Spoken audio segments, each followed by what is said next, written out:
बाप लेकीचं नातं त्याला एक वेगळं आयाम आहे. आणि आज तू अपेक्षा नसताना 7 समुद्र पलीकडून अचानक तुझी मुलगी तुझ्या कार्यक्रमाला हजर होते. आणि मग ते तू कसं फील करतोस? तुझ्या डोळ्यातलं पाणी मला दिसतंय. मन हळू आहे, असायलाच पाहिजे. आणि अशा कार्यक्रमात तर ते होतच होतं. आपण कितीतरी म्हटलं ना मी कठोर आहे, मी वास्तविक आहे, मी प्रॅक्टिकल आहे खूप असं जरी म्हटलं ना तरी ते आजच्या कार्यक्रमामध्ये शक्य नाही. असं म्हणतात तुम्ही किती सुंदर असला, अगदी किती नटला थटला तरी त्या सुंदरतेची पारख करण्यासाठी समोर एक आरसा असावा लागतो. त्या आरशात बघून तुम्ही ठरवता हो हो मी सुंदर नटले, मी सुंदर नटलोय. अगदी तसंच आहे आजचे हे असे जे कार्यक्रम असतात ते आपल्या भावनांचा, आपल्या प्रेमाचा असा एक अनोखा संबंध ज्याचा तुम्हाला आरसा दाखवला जातो.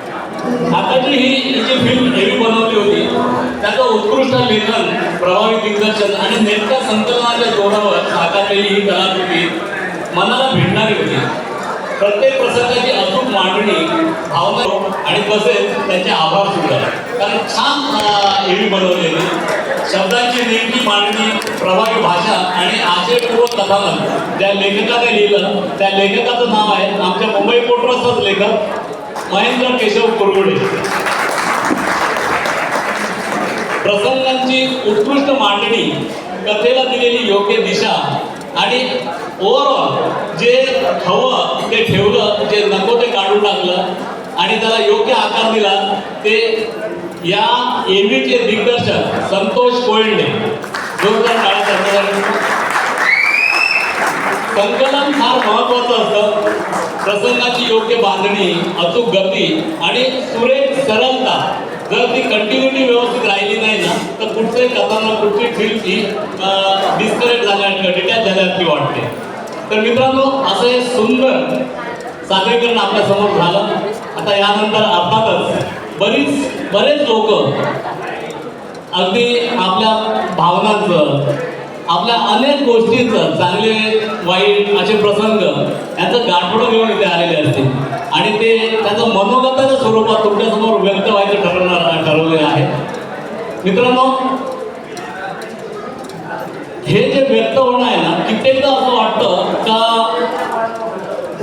मी किंवा माझ्याबद्दल लोक काय म्हणतील, परंतु हे तुम्हाला वाटत असतं. लोक जेव्हा इथे येऊन, तुमचे मित्र, तुमचा परिवार इथे येऊन जेव्हा व्यक्त होतात तेव्हा कळतं त्या वारुळ्यातली एक एक मुंगी जशी बाहेर पडते आणि अनेक लाखो करोडो मुंग्या बाहेर पडतात, तसे एक एक विचार इथे तुमच्या समोर येतात आणि ते मांडले जातात. आणि अशा लोकांना अशा समोर मांडले जातात की ज्यांच्यासोबत तुम्ही इतकी वर्ष काम केलेलं आहे.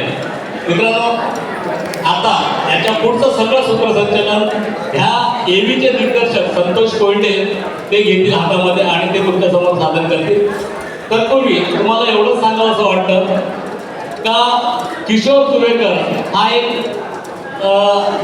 असा माणूस आहे का ज्याला कधी शत्रू असेल मला असं वाटत नाही. सगळ्यांशी गोड बोलणारा, हसणारा. असं म्हणतात तुमचे चरण फार तर तुम्हाला मंदिरापर्यंत घेऊन जातात, परंतु तुमचं सदाचरण आहे ना हे तुम्हाला लोकांच्या अंतःकरणापर्यंत घेऊन जातं. असं लोकांच्या अंतःकरणापर्यंत पोहोचलेला हा किशोर सुरेकर, ज्याच्या सेवानिवृत्तीच्या कार्यक्रमाला आपण इथे आहोत, त्यांना लाख लाख शुभेच्छा देऊया. आणि इथला पुढचा कार्यक्रम मी विनंती करेन संतोष कोयंडे यांनी त्याचं सूत्रसंचालन करावं. धन्यवाद.